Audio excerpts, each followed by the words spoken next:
Massachusetts Senate race, Senators Scott Brown and Elizabeth Warren are sparring over tax returns. They've each agreed to release their returns, but they're going back over the timing and how much to release. Arlene Curran reports.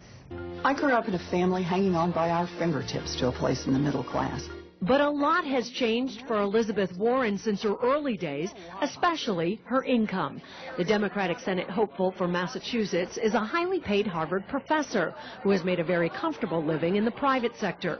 Now her opponent, Republican Scott Brown, wants to show voters just how comfortable and from where the money came. He wasn't doing as well as she was 6 years ago, so it will demonstrate, I think, that she comes from a higher tax bracket. Brown's campaign today said it will release on Friday the senator's tax returns for the past 6 years.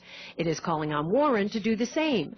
In a letter to Warren from Jim Barnett, Brown's campaign manager, Barnett said, quote, "The tax years you are attempting to conceal contain important and potentially revealing information." He specifically pointed to more than $200,000 in income Warren reportedly made for outside legal work, assisting Travelers Insurance in a case against victims of asbestos poisoning. Warren's campaign has agreed to release her returns on Wednesday for the past 4 years, not 6, saying these returns represent her entire time in public service.